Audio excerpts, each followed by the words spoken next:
In June 2013, three amateur treasure hunters, Aaron Foster, Kyle Matthews, and Jake Sorensen, set out on a journey that had consumed their imaginations for years. They were diving off the coast of the Caribbean near the island of St. Kitts, searching for remnants of a Spanish galleon that had sunk centuries ago. Local legends spoke of gold coins, silver bars, and precious artifacts scattered across the seafloor, waiting to be discovered by those brave enough to dive into the deep. The three men, inexperienced but driven by their passion for adventure, believed they could find it. The day had begun like any other in the Caribbean, with the sun gleaming on the turquoise water.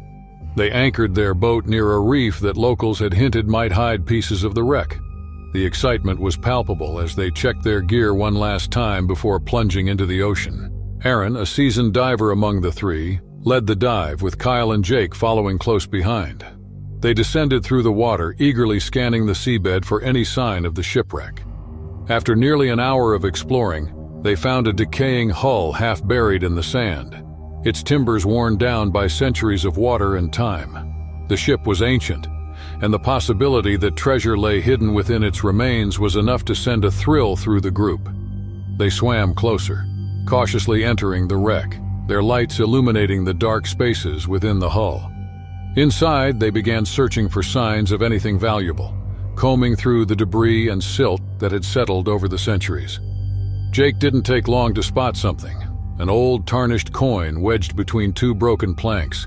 He pulled it free, showing it to Aaron and Kyle with a grin.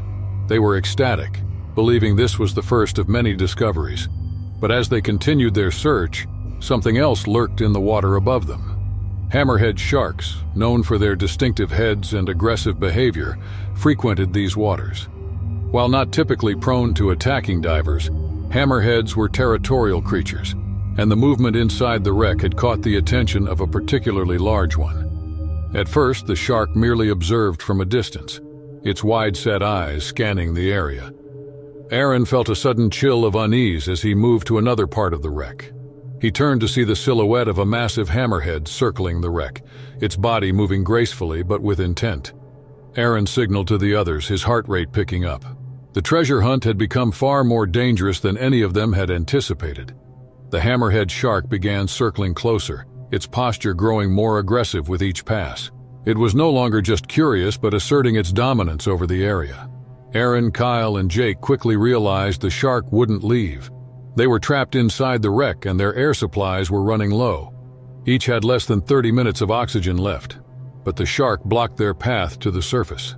The three huddled inside the hull, trying to remain calm. The narrow, decaying beams of the ship were their only protection against the massive predator circling just beyond. Every few minutes, the hammerhead passed close enough for them to see the cold, predatory glint in its wide eyes. The shark moved with slow, calculated precision, waiting for the right moment to strike. Aaron tried to think of a plan. They couldn't stay hidden forever, and their air tanks were ticking quickly. He signaled to Kyle and Jake that they needed to move but would have to distract the shark. Aaron gestured to a piece of debris nearby, pointing out that if they could create enough movement away from the wreck, the shark might be lured away, giving them enough time to escape. Kyle nodded, understanding the plan. He grabbed a plank of wood and quickly threw it as far as he could into the water beyond the wreck. For a moment, nothing happened. Then, in a flash of movement, the hammerhead darted toward the debris, its powerful body slicing through the water with terrifying speed. It was their chance. The three divers moved, swimming as quickly and silently as possible toward the open water. Aaron led the way, watching the sharks ascending toward the surface. The hammerhead circled back sooner than they had hoped, realizing the debris was no threat. It turned sharply, refocusing its attention on the divers. The shark was closing in fast. Jake, bringing up the rear, felt a surge of panic as the hammerhead charged toward them. He kicked harder, knowing the predator was right behind him. The water churned as the shark darted closer, its massive head swaying from side to side, scanning for the perfect moment to strike. With only feet separating them from the boat, Aaron reached the ladder first, pulling himself out of the water as fast as he could. Kyle followed, but Jake wasn't as lucky.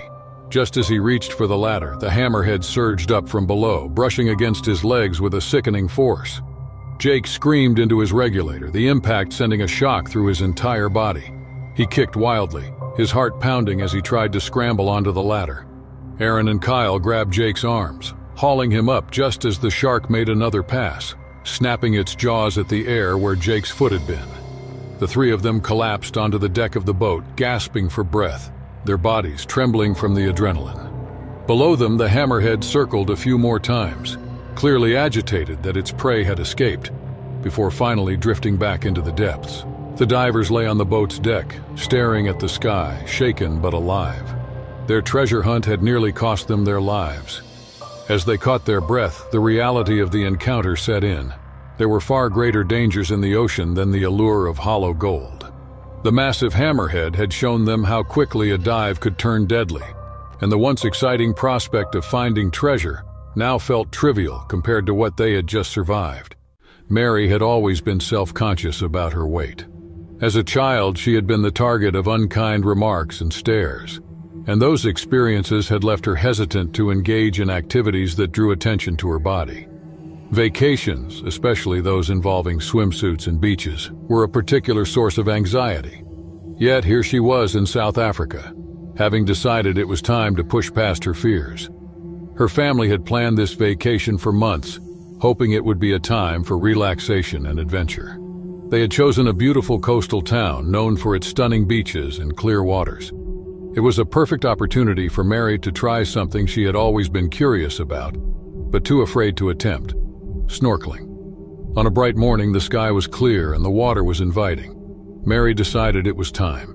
She felt excitement and trepidation as she put on her snorkeling gear. Her family cheered her on from the beach, encouraging her. The coolness against her skin was a welcome sensation as she waded into the water. She adjusted her mask and took a deep breath before plunging her face into the water. The underwater world was mesmerizing. Schools of colorful fish darted around her, and the coral reefs were alive with activity. Mary was amazed by its beauty and tranquility. She swam farther out, captivated by the vibrant marine life. She was so absorbed in the experience that she didn't realize how far she had ventured from the shore. It wasn't until she surfaced to adjust her mask that she noticed how distant the beach had become. Panic started to build, but she forced herself to stay calm. She could swim back, she told herself. She just needed to take her time and not exhaust herself. She took a few deep breaths and put her face back into the water, beginning the journey back to the shore. As she swam, she became aware of a change in the water's rhythm. The fish that had been so abundant were now scarce, and an eerie stillness settled around her. She surfaced again, looking around. The beach was still far off, but that wasn't what concerned her the most. It was the shadow she saw moving beneath her. Mary's heart pounded in her chest as she realized what was happening. A great white shark, drawn by her movements, was circling her.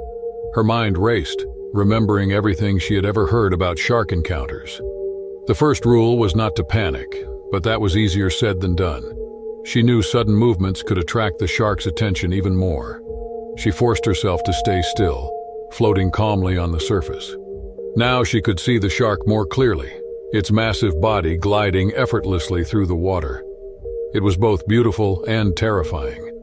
She needed to think and devise a plan to fend off the predator. She scanned the water around her for anything she could use as a weapon, but there was nothing. The shark passed beneath her, close enough that she could see the scars on its skin and the cold, predatory gaze in its eyes. She knew she had to act. She remembered reading that sometimes making yourself appear larger and more threatening could deter a shark. She spread her arms and legs wide, making herself as big as possible in the water. For a moment, it worked. The shark veered off, circling at a distance, but it was far from gone. Mary knew she couldn't maintain this position forever. Her muscles were already starting to ache, and the shore seemed impossibly far away. She needed to move, but she needed to do it without drawing the shark back to her. Slowly, she began to swim again, keeping her movements as smooth and steady as possible. She kept an eye on the shark, watching its every move. It was still circling, still interested. Her mind raced with strategies. She remembered that strong, unexpected sensations often deterred sharks. She could scare it off if she could deliver a solid blow to its sensitive snout or gills. She had nothing to use as a weapon, but she did have her fins. They were sturdy and designed to help her swim efficiently. She could use them to kick if the shark got too close. It wasn't much, but it was something. She swam with purpose now, her eyes constantly scanning for any sign of the shark coming closer. Mary's legs were burning from swimming and holding herself, ready to strike. She was exhausted, but she couldn't stop. The beach was getting closer, but she wasn't safe yet. The shark made another pass, closer still. Mary could feel the water churn as it moved past her. She knew this was it. She had to make her stand. As the shark turned for another approach, she readied herself. It came at her and she kicked out with all her strength, aiming for its snout. The impact was jarring, but it worked. The shark recoiled, startled by the unexpected resistance. Mary didn't wait to see if it would come back. She swam as fast as she could towards the shore, her limbs screaming in protest. She could now hear her family's and other beachgoers' shouts urging her on. The water grew shallower, and she could feel the sand beneath her feet. She stumbled and fell, but got up again, pushing herself forward. The shark had stopped following her, deterred by the shallows and the commotion. Mary made it to the shore, collapsing in the sand, her body trembling with exhaustion and relief. She lay there for a moment, gasping for breath, before she realized her family surrounded her. They helped her up, their faces a mix of concern and admiration. Mary couldn't believe what had just happened. She had faced her greatest fear and survived. In the days that followed, Mary reflected on her experience. She had always seen herself as weak and incapable. Still, she had discovered a strength within herself she never knew existed. She had faced a deadly predator and used her wits and determination to survive. A profound realization changed how she saw herself and her capabilities. The vacation continued, and Mary became more willing to try new things. She went on hikes, explored the coastal towns, and even went snorkeling again, this time in safer, guided environments. The fear was still there, but it no longer controlled her. She had faced the worst and come out stronger. June 22, 1997, a team of professional divers set out for a documentary shoot in Tubataha Reefs Natural Park, located in the Sulu Sea off the coast of the Philippines. The park, a UNESCO World Heritage Site, is known for its vibrant coral reefs and diverse marine life, making it a prime destination for both conservationists and filmmakers. The dive team, led by marine biologist Dr. Martin Ellis, aimed to capture the beauty of the reef's untouched underwater world. Among the crew was Simon Harris, a 34-year-old veteran underwater cameraman, known for his work on several high-profile marine documentaries. This was his first trip to Tubataha, and he was excited to film the breathtaking coral formations and exotic marine species. The team also included Sarah Jacobs, a marine researcher, and Paul White, a safety diver. All were experienced and aware of the risks involved in filming in open waters, where dangerous animals were part of the landscape. The day began with perfect conditions. The cruise boat reached the dive site just after dawn, and Simon was eager to start filming. The divers checked their gear thoroughly, ensuring the cameras, regulators, and safety equipment were in working order. Simon tested his camera's underwater housing one last time while Sarah and Paul discussed the diving plan, emphasizing safety protocols in case of unexpected encounters. Although tiger sharks were known to frequent these waters, the team was optimistic that the shoot would go smoothly. Around 9 a.m., the divers descended into the water. The initial footage was exactly what they hoped for: stunning shots of colorful corals, schools of fish, and graceful sea turtles. Simon swam slowly, keeping a steady hand on the camera as he captured the reef's beauty. The visibility was excellent, and the vibrant underwater life created a perfect backdrop for the documentary. Sarah swam nearby, observing the marine species, while Paul stayed close, scanning the surroundings to ensure the team's safety. After about an hour of filming, Simon noticed a large shadow in the distance. He adjusted his camera, zooming in to get a clearer shot. It was a tiger shark, a massive one known for its distinctive stripes and unpredictable behavior. These sharks are among the largest predators in the ocean, often exceeding 15 feet in length. Unlike other sharks that might be deterred by human presence, tiger sharks are curious and can be aggressive, especially when they feel threatened. The team maintained their composure as the shark approached, continuing to film while remaining still. Simon's camera captured the shark's slow, calculated movements as it swam closer, its gaze fixed on the divers.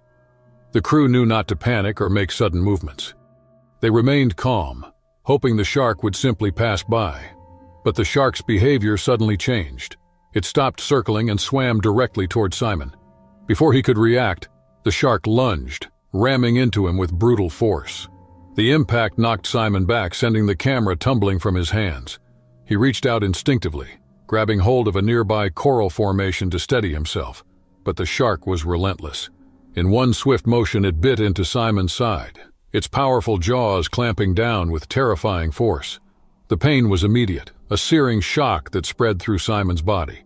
He tried to push the shark away, but it was too strong. The shark shook its head violently, its teeth digging deeper. Sarah, witnessing the attack, swam toward Simon, trying to distract the shark, while Paul grabbed a metal pole used to fend off aggressive animals. Paul struck the shark's head repeatedly, but it continued its assault, refusing to let go of Simon. Simon struggled to break free, using his free hand to strike at the shark's snout and gills, areas known to be sensitive. His movements were frantic, but his strength was fading rapidly as blood clouded the water around him. The shark released Simon momentarily, only to lunge again, this time attempting to bite his leg. Simon kicked as hard as he could, aiming to strike the shark's nose. The shark backed off slightly, giving Simon a brief chance to swim away. Paul, seeing the opportunity, grabbed Simon by his arm and started pulling him toward the safety cage suspended by the boat above. Sarah swam alongside them, keeping an eye on the shark, which was still circling as if deciding whether to make another attack. The situation was dire. Simon's injuries were severe, and blood loss was making it difficult for him to stay conscious. His breathing became labored and his vision blurred, but he forced himself to keep moving. The shark made one final attempt, surging forward with its jaws open. Paul turned just in time, using the metal pole to jab at the shark's snout. The impact startled the predator, causing it to veer off momentarily. This gave the divers the crucial seconds they needed. They reached the safety cage, and Paul pushed Simon inside, with Sarah following close behind. The shark lingered, circling the cage and bumping against the metal bars, but it soon lost interest and swam away into the depths. Simon collapsed inside the cage, clutching his side, where the shark's bite had torn through his wetsuit and into his flesh. Blood seeped into the water and his face was pale, a combination of shock and exhaustion. The crew on the boat above quickly hoisted the cage out of the water, bringing Simon to the surface. His camera, still recording during the attack, had captured every horrifying second. As Simon was pulled aboard, the team worked frantically to stop the bleeding. His wetsuit was soaked with blood and his breathing was shallow. The boat sped back toward shore where medical help awaited. Simon's injuries were severe, but not life-threatening, thanks to the quick actions of his team. The footage from the attack was later reviewed as part of the documentary, revealing the raw, terrifying encounter in graphic detail. The team, shaken but relieved that Simon had survived, knew the risk they had faced. The video, which later became part of the documentary, showed the brutal reality of working in open waters with wild predators. The footage spread quickly, sparking debates about the ethics and dangers of filming in such extreme conditions. It was a stark reminder of the ocean's unpredictability and the real threat posed by one of its most formidable predators. In the contemporary fishing community of Kashega, Alaska, the sea remained a source of livelihood and a constant threat. The men and women who worked these waters respected the ocean's power. Still, they relied on its bounty to sustain their families. It was a life of hard work and uncertainty, where each trip could bring either fortune or disaster. The first sign of trouble came quietly, almost unnoticed. A fishing boat failed to return one evening. The Coast Guard was alerted and a search was initiated. They found the boat adrift, its crew of 4 missing. The vessel showed signs of damage, as if it had been struck by something large and powerful. The community mourned the loss, but accidents were not uncommon in these dangerous waters, so they forgot about them quickly. However, it happened again. Another boat was found wrecked, its crew of 3 missing and later found dead. The pattern became impossible to ignore as more boats were discovered and destroyed, and their crews were gone. When the number of fishermen killed was counted, it was up to 17 in just 3 months. This sent waves of fear and grief through Kashega. Theories and rumors spread like wildfire. Some blamed rogue waves, Others spoke of a curse, while a few whispered about a monstrous sea creature. Desperation grew, and the local authorities and Coast Guard could not provide answers. The town needed help, someone who could decipher the mystery behind the tragedies. Enter Dr. Claire Roberts, a renowned marine biologist specializing in oceanography and sea creatures' behavior. Her arrival in Kashiga was met with both hope and skepticism. Claire's reputation preceded her. She was known for her deep understanding of marine life and ability to solve complex ecological problems. Claire's first task was to examine the boat's wreckage. The damage was unlike anything she had ever seen. The hulls were torn apart, splintered by immense force. Her initial hypothesis pointed to a rogue wave or an underwater seismic event. Still, the regularity and specificity of the attacks suggested a more deliberate perpetrator. Her suspicions were confirmed when she examined some of the bodies. The injuries were consistent with those inflicted by a large marine predator. Deep gashes and bite marks indicated the presence of a powerful jaw and sharp teeth. The pattern of the wounds and the sheer strength required to inflict such damage narrowed the list of suspects. It pointed unmistakably to an orca. Orcas, known as killer whales, were apex predators and brilliant creatures. They were known to exhibit complex behaviors and could hunt in packs. However, attacks on humans were exceedingly rare. Orcas typically avoided human interaction and had never been known to target fishing boats so systematically.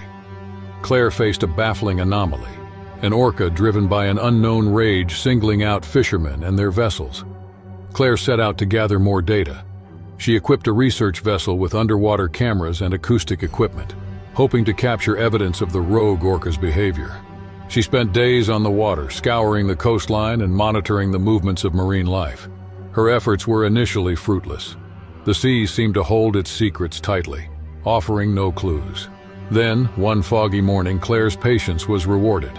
The cameras picked up movement beneath the surface, a large shadow gliding silently through the depths. The footage was grainy but unmistakably showed an orca, its black and white markings distinctive even in the murky water. Claire's heart raced as she reviewed the footage. This was no ordinary orca. Its behavior was erratic and aggressive. It circled the research vessel, ramming it with alarming force before disappearing into the gloom. Claire analyzed the acoustic data, searching for anomalies in the orca's vocalizations. She discovered something unexpected. The orca's calls were atypical, filled with distress and agitation.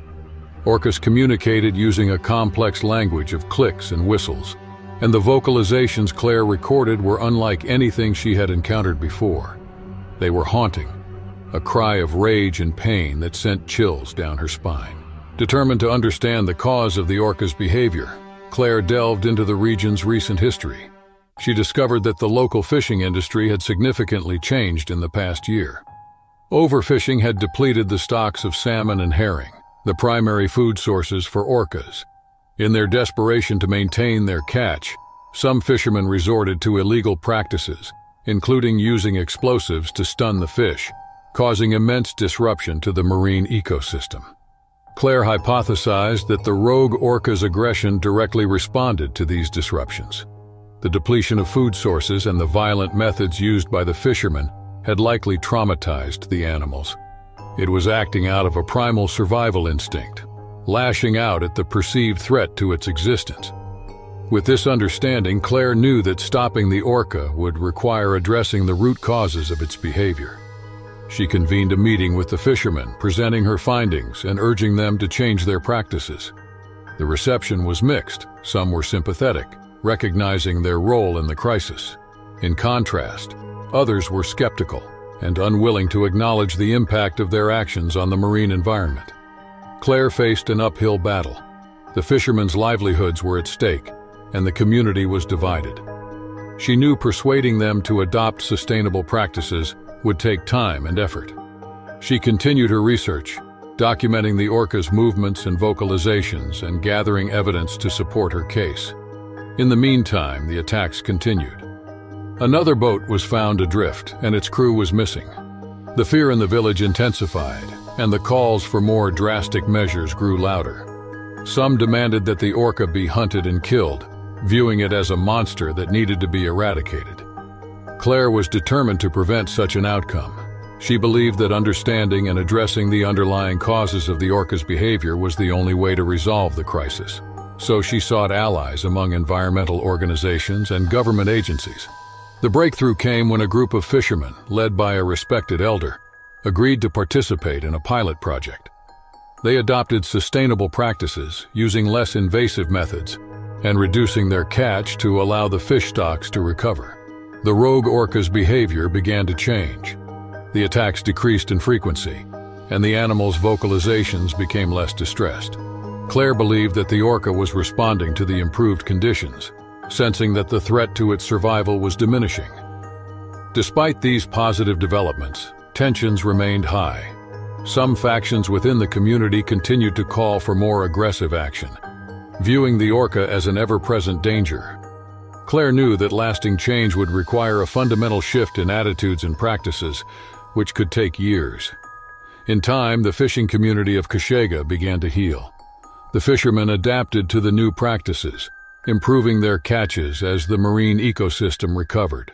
The orca sightings became less frequent, and the animal seemed to have found peace. The Caribbean sun beat down on the azure waters as boats worldwide gathered for the annual competitive spearfishing tournament. This event was renowned among spearfishing enthusiasts, drawing participants who sought the thrill of the hunt and the prestige of victory. Among the competitors was a team led by Carlos, a seasoned diver known for his skill and calm demeanor under pressure. Carlos and his team had prepared meticulously for this tournament. They had spent months training, honing their skills, and familiarizing themselves with the local marine life. The tournament rules were straightforward. The team that brought back the largest and most impressive catch within the allotted time would be declared the winner. With his vast experience, Carlos knew the waters well and had a strategy in mind. The team suited up and prepared their gear. Each member checked their spear guns, ensuring they were in perfect working order. They reviewed their hand signals and emergency procedures before slipping into the warm, clear water. The ocean enveloped them, its depths teeming with life and possibility. Carlos led the way, descending slowly into the blue abyss. The underwater world was a kaleidoscope of colors and motion, with schools of fish darting in every direction and the coral reef sprawling like an alien landscape. The team spread out, maintaining visual contact while scanning for their quarry. Seconds turned into minutes as they explored the reef, spearing several smaller fish to keep their skills sharp and to build a sense of rhythm. They encountered barracudas, groupers, and even a few sharks. But something else matched the tournament-winning catch criteria. The tension was palpable, but Carlos remained focused, confident their patience would pay off. Carlos saw it during one of these moments of quiet focus. A giant swordfish, more significant than any he had ever encountered, appeared from the depths. Its sleek, powerful body cut through the water with grace and menace. Carlos signaled to his team, pointing out the fish. They regrouped quickly, understanding the gravity of the situation. This was their chance to secure victory, but they needed to approach with caution. The swordfish, however, seemed aware of their presence. Instead of fleeing, it turned and charged toward them with unexpected ferocity. Its long, sharp bill was a formidable weapon, and its aggression caught the team off guard. Carlos barely had time to react as the fish lunged, forcing him to dive to the side to avoid a direct hit. The underwater struggle began in earnest. The swordfish was not just defending itself, it was attacked with uncommon aggression for its species. Carlos and his team had to balance the need to protect themselves to capture the fish. They used their spear guns sparingly, aware that each shot needed to count, and that missing could provoke an even more dangerous response. Carlos closely watched his dive computer, tracking their depth and remaining air.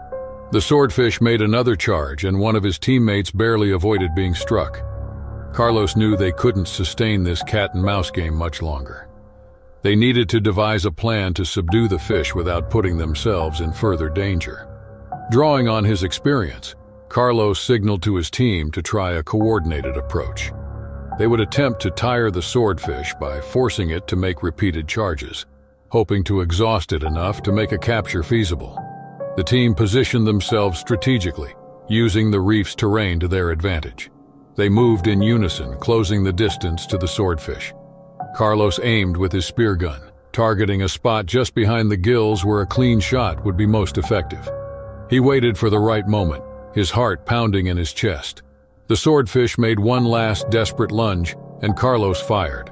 The spear struck true, embedding itself in the fish's side. The swordfish thrashed violently, its powerful body convulsing in an attempt to break free. The team moved quickly to secure the fish and minimize its suffering. They used ropes and additional spears to immobilize it, carefully avoiding its deadly bill. It was a grueling process, but the swordfish's struggles eventually subsided. With the fish subdued, Carlos signaled for the team to begin their ascent. They were mindful of their air supplies, rising slowly to avoid decompression sickness. The ascent felt like an eternity, each meter a reminder of the delicate balance between success and disaster. Breaking the surface, they were greeted by the bright Caribbean sun and the cheers of the tournament officials monitoring their progress. Seeing the giant swordfish hoisted onto their boat was a testament to their skill and determination. It was a catch that would be talked about for years to come. Back on the boat, the reality of their accomplishments began to sink in. The team was exhausted, but the adrenaline still coursed through their veins. They removed their gear and tended to their minor injuries, sharing looks of relief and triumph. Carlos knew this victory was a collective effort, each member playing a crucial role in the success of their mission. The giant swordfish was measured and weighed, and it became clear that Carlos and his team had secured the top spot in the tournament. The announcement was met with applause and admiration from the other competitors. The fish was a true marvel, a once-in-a-lifetime catch that showcased the very essence of the sport. The tournament concluded with a celebratory banquet, where Carlos and his team were honored for their achievement. They received their prizes, but more importantly, they earned the respect of their peers. The story of their encounter with the giant swordfish spread quickly, adding to the legends of the tournament. For Carlos, the experience reminded him why he loved the sea and the sport of spearfishing. It was a world of beauty and danger where skill and courage were constantly tested. The encounter with the swordfish had been a stark reminder of nature's raw power and the respect it demanded. The vast expanse of the Arctic spread out in a white wilderness, a landscape so untouched and pristine that it seemed otherworldly. Here, on a remote island encased in ice and snow, Alex, a dedicated documentary filmmaker, had set up his base camp.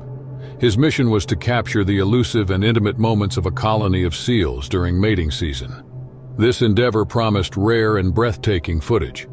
With his camera gear meticulously checked and survival equipment stowed away, Alex embarked on what he hoped would be a career-defining project. The seals were gathered on a vast stretch of frozen shoreline, their slick bodies contrasting sharply against the snow-covered ground. Few humans had ever witnessed this sight firsthand. The seals were busy with ritualistic displays and vocalizations, oblivious to the biting cold and howling winds that swept across the ice. Alex, bundled in layers of thermal gear, carefully navigated the treacherous terrain, his camera capturing the intricate dance of nature. Days passed in a blur of icy winds and breathtaking scenes.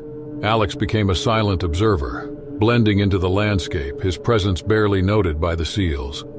The camera's lens allowed him to see the world from a perspective few ever experienced, capturing the raw beauty and harsh realities of life in the Arctic. He documented the nurturing bond between mothers and their pups, the playful antics of younger seals, and the majestic yet brutal battles between males vying for dominance. One frigid morning, as the pale sun barely peeked over the horizon, Alex spotted a massive male seal that seemed to command the attention of the entire colony. This alpha male was an awe-inspiring figure with battle scars etched into his thick hide. Alex knew that getting footage of this dominant seal would be a highlight of his documentary. He approached cautiously, mindful of the animal's territorial nature. Sensing an unfamiliar presence, the alpha male lifted its head and locked eyes with Alex. The filmmaker's heart pounded as he continued to film, inching closer for a better shot. He knew the risks, but was driven by the promise of capturing something extraordinary. Suddenly the seal bellowed, a deep resonant sound that echoed across the ice. It was a warning, clear and unmistakable. Before Alex could react, the massive seal charged, its bulk moving slowly across the frozen ground. Alex's instinct for self-preservation kicked in. He swung his camera, hoping to deter the animal. The seal's attack was relentless, and the camera equipment offered little protection. Alex stumbled, falling hard onto the ice. Pain shot through his leg where the seal's powerful jaws had clamped down, tearing through his thick clothing.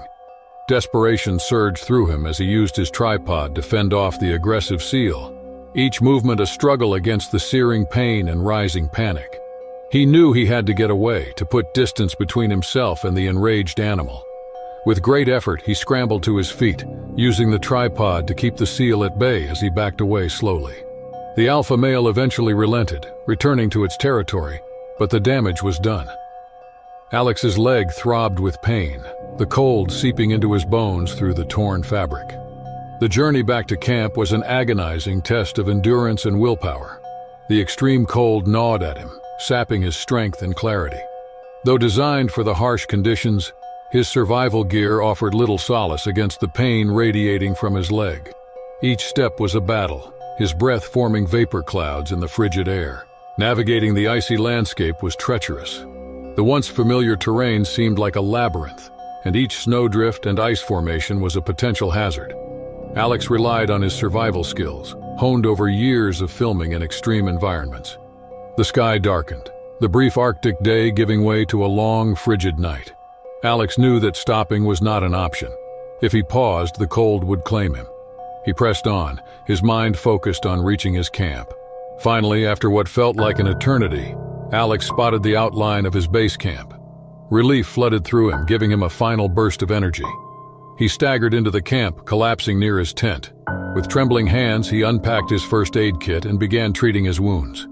The bite marks were deep, and infection was a real risk in the harsh conditions. He cleaned the wounds as best he could, applying antiseptic and bandages. The pain was relentless, but Alex knew he couldn't afford to rest. He needed to secure the camp against the cold and ensure he had enough supplies to last until help could arrive. He activated his emergency beacon, a signal that would alert the nearest rescue station to his predicament. The next few days were a blur of pain and cold. Alex rationed his food and water, careful not to overexert himself. As he waited, Alex reflected on the events that had brought him to this point. The attack had been a harsh reminder of the raw power of nature, of the thin line between observer and participant in the wild. He had always known the risks, but experiencing them firsthand was a sobering lesson. Yet despite the pain and fear, he deeply respected the alpha male seal. It had been defending its territory, following instincts honed over millennia of survival in one of the harshest environments on Earth. As Alex's strength waned and hope began to dim on the fifth day, he heard the distant hum of an approaching aircraft. The sound grew louder, cutting through the wind. He staggered out of his tent, waving a brightly colored fabric to signal his location. The rescue team descended their presence, a beacon of hope in the frozen wasteland. They quickly assessed his condition, their faces a mix of concern and determination. Alex was lifted into the helicopter. The cabin's warmth starkly contrasted with the biting cold outside. He looked over the vast Arctic landscape as they flew towards the nearest medical facility. The experience had been harrowing, but he had survived. His footage would tell the story of the seals, their fierce beauty, and the challenges they faced in a changing world. March 15, 1999, a group of tourists boarded a boat at Gansbaai, South Africa, ready for an exciting tour of the famous shark-infested waters near Dyer Island. Gansbaai, located about 2 hours from Cape Town, is known as the Great White Shark Capital of the world, attracting thrill-seekers eager to witness the ocean's most feared predator up close. The cold Atlantic waters here are prime hunting grounds for great whites, drawn to the dense seal population and schools of fish. Among the tourists was 24-year-old Adam Keller, visiting from Australia, eager to capture the sharks on camera. He was joined by other travelers, including Laura and Peter, a young couple from Germany, and several others from various countries, each armed with cameras and binoculars. The boat's crew, experienced in navigating these dangerous waters, assured everyone of a safe but thrilling encounter. The tour began smoothly, the boat cutting through the waves as the crew shared stories of previous shark sightings. The weather was clear, and the tourists eagerly scanned the horizon for the famous dorsal fins. Some were on the upper deck, while others leaned over the side, hoping to catch a glimpse of a great white breaking the surface. As the boat approached Dyer Island, the crew prepared for the main attraction, chumming the water to draw the sharks closer. The scent of fish parts and blood spread through the water, a tactic designed to attract great whites from afar. Within minutes, the first dorsal fin appeared, slicing through the surface. The tourists cheered and pointed at their cameras, excited to capture the moment. Meanwhile, about 200 yards away from the boat, an unsuspecting swimmer was in the water. His name was Tom Winters, a local who had decided to take a swim along the nearby shoreline. Despite the posted warnings about shark activity, Tom had often swum in these waters and felt confident in his ability to handle the ocean. He was unaware that the boat's crew was chumming the water nearby, or that a massive predator had been lured closer. As the boat's passengers focused their attention on the approaching sharks, someone noticed Tom in the distance. The man shouted to the crew, pointing toward Tom's position, but it was too late.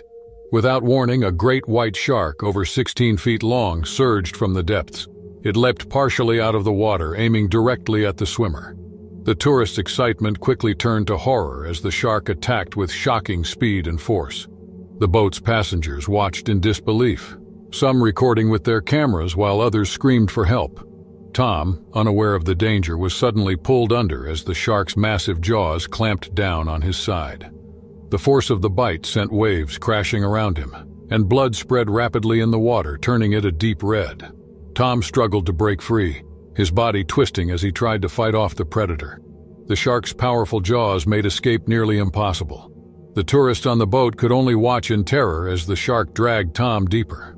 One of the crew members quickly radioed for help, but they knew that every second counted and Tom was running out of time. The great white continued its assault, shaking Tom violently in a series of death rolls meant to incapacitate its prey.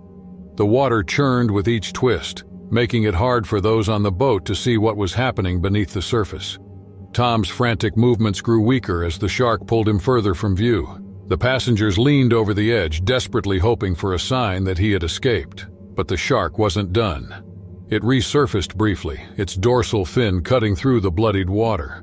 The passengers gasped as they saw the shark's dark silhouette below the surface, moving with deliberate, deadly grace. Despite Tom's attempts to kick free, the predator's grip was too strong.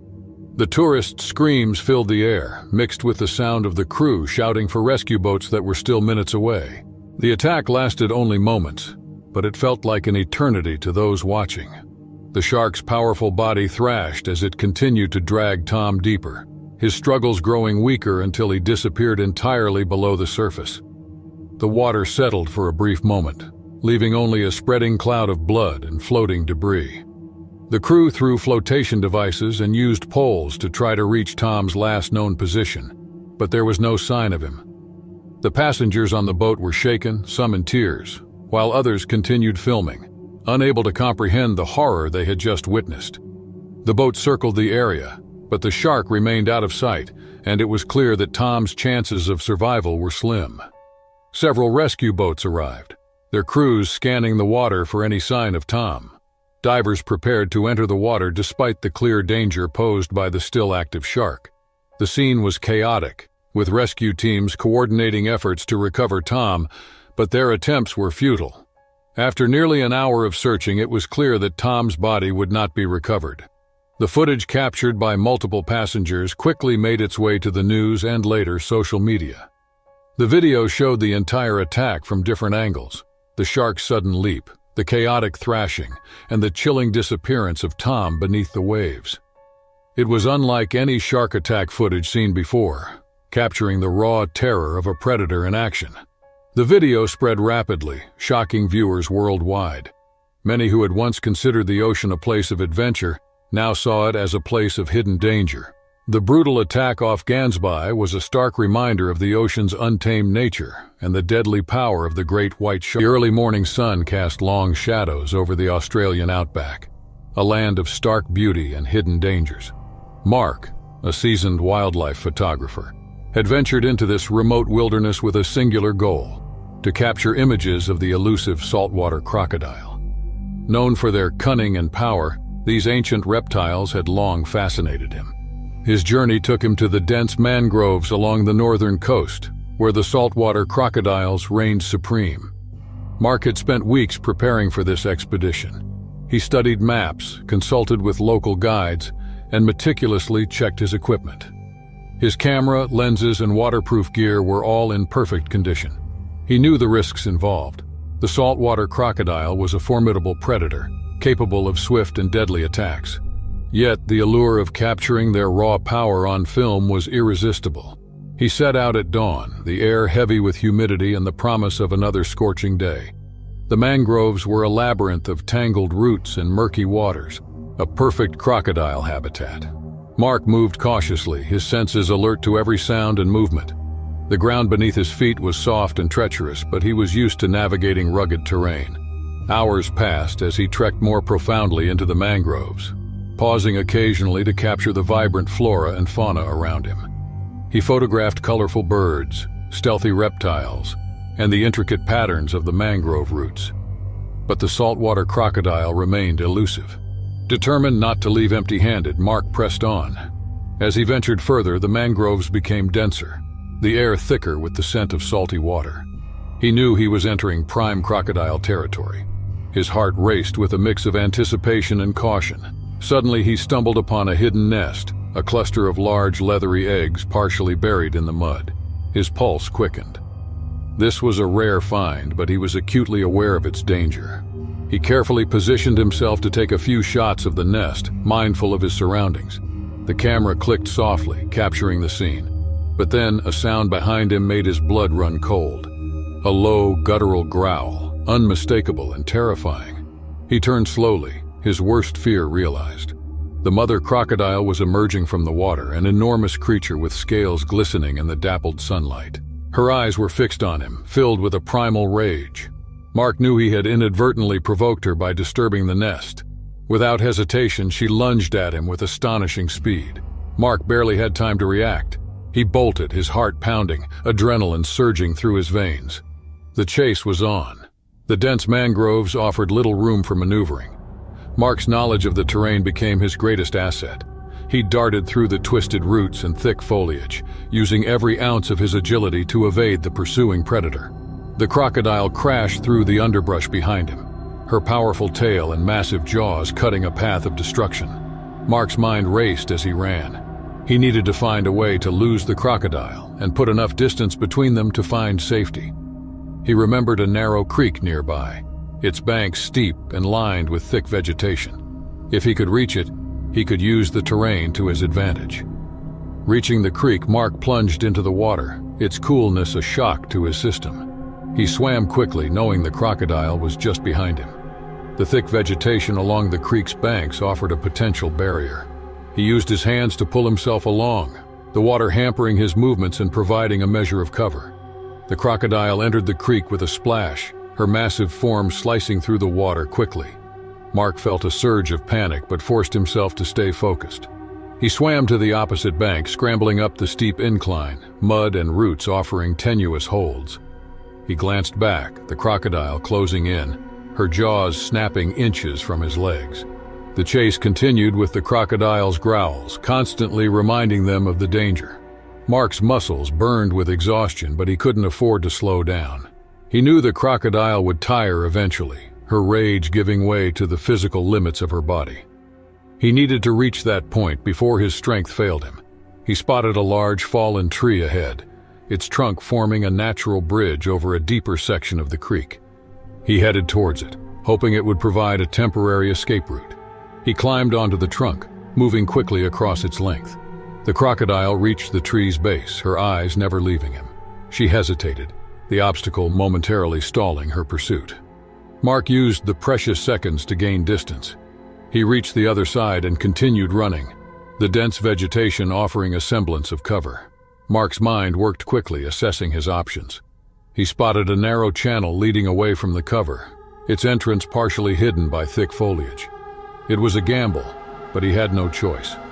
He darted towards the channel, hoping the crocodile would struggle to follow. The narrow path was treacherous, uneven ground, but offered a potential escape. He squeezed through the foliage, the channel opening up slightly ahead. The crocodile lunged again, but the narrowness of the path hindered her. Mark kept moving, every instinct telling him to flee. The sounds of the crocodile grew fainter, her pursuit slowing.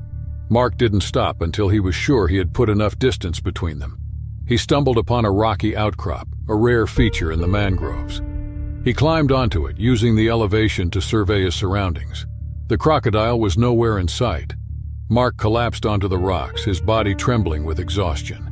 He had survived. He lay there momentarily, catching his breath, the enormity of what had happened sinking in. The encounter had been a stark reminder of nature's raw power, the thin line between predator and prey. Mark's thoughts turned to his camera, still strapped to his chest. Miraculously, it had survived the chase. He reviewed the images he had captured, the photos of the nest, and the initial moments of the crocodile's attack. They were raw and powerful, a testament to the intensity of the encounter. After resting for a while, Mark knew he needed to find his way back.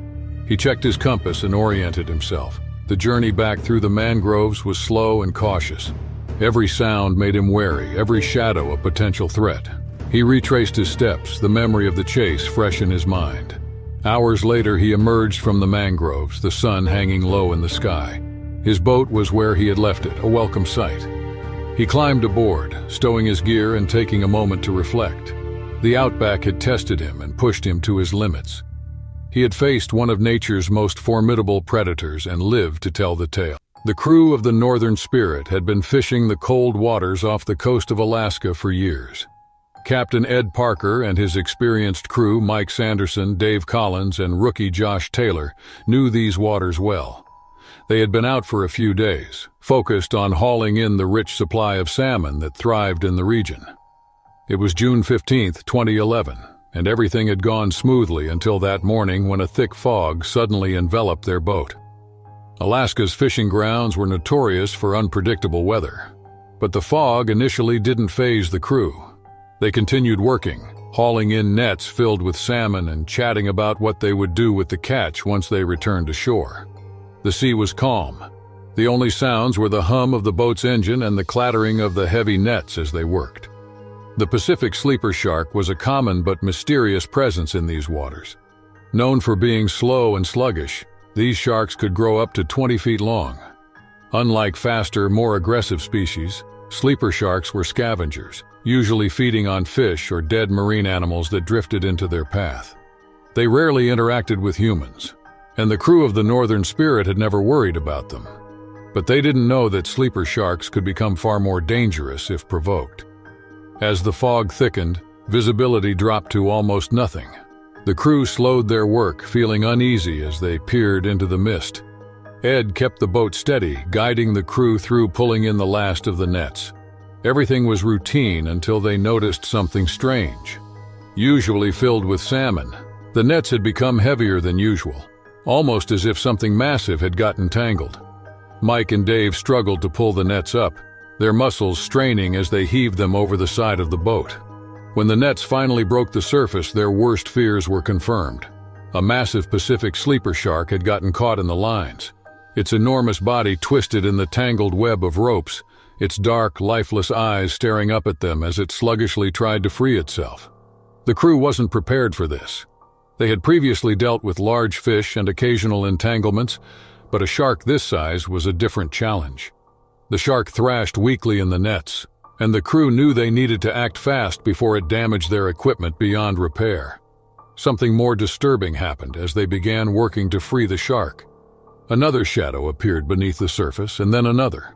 More sharks were circling the boat, drawn to the commotion and the scent of fish. The fog trapped them in place, and now they were surrounded. The crew's anxiety grew as more sleeper sharks began circling the boat. These sharks were usually docile, but their presence in such numbers was unnerving. Mike, Dave, and Josh worked frantically to untangle the first shark from the nets, but the weight of its massive body was making it difficult. The boat rocked under the strain, and every minute spent wrestling with the nets brought more sharks closer. Captain Ed kept his eyes on the fog-covered horizon, trying to steer them out of the area, but the thick mist made it impossible to navigate properly. They were effectively trapped, and now the sharks were showing signs of aggression. The usually slow-moving predators grew more curious, bumping against the boat's hull and circling tighter. As Mike leaned over the side, trying to free one of the ropes, The shark trapped in the net gave a sudden violent twist. The force nearly pulled Mike into the water, his grip slipping on the wet railing as he struggled to regain his balance. The crew pulled him back just in time, but the danger was becoming more real by the second. The sharks weren't leaving, and the crew's movement agitated them further. One of the larger sharks bumped the boat hard, causing it to rock dangerously. The nets, still tangled with the trapped shark, were in danger of being ripped away completely, which would not only destroy their equipment, but leave them without a catch. Josh, the youngest and most inexperienced crew member, suddenly desperately attempted to free the nets. In his haste, he slipped and lost his footing, tumbling hard against the side of the boat. His legs dangled precariously over the edge, inches from the water. Ed shouted for him to stay still. But before anyone could react, one of the circling sharks surged forward, its massive body brushing against the boat and sending waves splashing over Josh's legs. Panic set in as Mike and Dave grabbed Josh, pulling him back onto the deck. The crew was shaken, knowing how close Josh had come to falling into the water with the sharks. The hammering of their hearts was louder than the eerie silence of the fog. The sleeper sharks continued to circle, and now the trapped shark thrashed harder, making it even more difficult to cut it free without causing more damage. Ed knew they had to get out of the area fast, but the sharks surrounded the boat, and any sudden movement might trigger a full attack. He quickly decided to sacrifice part of the nets. They could lose the catch, but they had to free the shark before it capsized the boat or brought more sharks closer.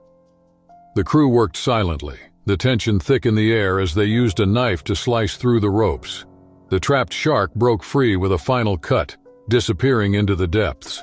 Sensing the sudden change, the circling sharks began to drift away, but not without making one last pass near the boat. One of the sharks brushed against the hull, the impact sending a shiver through the deck as if warning them to leave. With the sharks dispersing and the fog still thick around them, Ed guided the boat slowly out of the area, his eyes never leaving the water. The crew was exhausted, their nerves shot from the encounter, but they were safe. They had escaped the threat, but their catch was gone, and the damage to their equipment would take weeks to repair. The sun rose over the vast expanse of the Pacific Ocean, casting a golden glow across the waves. A marine research vessel bobbed gently on the water, anchored off the coast of Australia. On board, a team of marine biologists prepared for another day of studying the vibrant coral reefs below. Among them was Rachel, an experienced diver and researcher with a deep love for the ocean and its myriad inhabitants. The team had been in the area for several weeks, documenting the health of the coral reefs and the diverse marine life that called it home. Their mission was crucial, as coral reefs worldwide faced increasing threats from climate change, pollution, and overfishing. The data they collected would contribute to conservation efforts to preserve these underwater ecosystems. The divers suited up, checked their equipment, and reviewed their plans for the day. Rachel was assigned to document a particularly vibrant section of the reef, known for its rich biodiversity. She descended into the clear blue water with her camera and underwater notebook, followed by her teammates. The underwater world was a kaleidoscope of colors and movement. Schools of fish darted between the coral formations, and sea turtles glided gracefully through the water. Rachel marveled at the beauty around her, capturing images and taking notes on the various species she encountered. Her teammates fanned out, each focused on their specific tasks. As she swam deeper, Rachel's attention was drawn to a crevice in the reef. She noticed a movement that seemed out of place. She saw a rare and deadly sea snake, its slender body coiled among the coral. Rachel knew she had to be cautious, but her scientific curiosity urged her to document this unexpected encounter. She positioned her camera to take a few shots, maintaining a respectful distance. The snake, sensing her presence, began to uncoil. Rachel's pulse quickened. She knew that even the slightest provocation could lead to an attack. She decided it was best to retreat slowly and give the snake space. But as she turned to swim away, she felt a sharp pain in her leg. The snake had struck, its fangs delivering a dose of venom into her calf. Panic surged through her, but she forced herself to stay calm. She signaled to her team, who quickly recognized the gravity of the situation. Her leg began to feel numb, and she knew the paralysis would spread quickly. Time was of the essence. The team sprang into action, forming a protective circle around Rachel as they began their ascent to the surface. The journey to the surface was fraught with peril. The reef was a complex labyrinth of coral formations, and the sea snake's presence added an element of danger. Rachel's breathing became labored as the venom took hold and her vision blurred. Her teammates supported her, guiding her through the maze of coral with determined efficiency. As they ascended, the team remained vigilant for other sea snakes. The disturbance in the water could attract more of them, and they couldn't afford another bite. Their progress was steady but slow, the weight of urgency pressing on them. Rachel's condition deteriorated with each passing minute, her movements growing weaker. Breaking the surface, the team carefully lifted Rachel onto the deck of the research vessel. The crew had already prepared the anti-venom and medical supplies, anticipating their urgent need. Rachel was laid on a stretcher, and the ship's medic quickly administered the anti-venom, praying it hadn't arrived too late. The venom's effects were swift and severe, and Rachel's body convulsed as the anti-venom began to work. The team watched anxiously, hoping for signs of improvement. They knew the next few minutes were critical. Rachel's breathing was shallow, and her pulse was weak. Still, the anti-venom started to take effect, slowly counteracting the toxins coursing through her system. With the immediate danger addressed, the team focused on monitoring Rachel's condition. They knew that recovery would take time, and that she needed to be evacuated to a medical facility for further treatment. The captain radioed for emergency assistance, and arrangements were made for a helicopter to airlift Rachel to the nearest hospital. The sound of the helicopter's rotors grew louder as it approached the vessel, and she was transported into the plane. The medic continued to monitor her vital signs, ensuring she remained stable during the flight. The team returned to their research with Rachel on her way to the hospital. The incident had shaken them, but they knew their work was far from over. Their data was vital to understanding and protecting the fragile coral reefs. They resumed their tasks with renewed focus, aware that their efforts contributed to a more significant cause. The following days were tense as they awaited news of Rachel's condition. Updates from the hospital indicated that she was stable and responding well to treatment. The venom had caused significant damage, but the prompt administration of the anti-venom had saved her life. She faced a long recovery, but it was a positive one.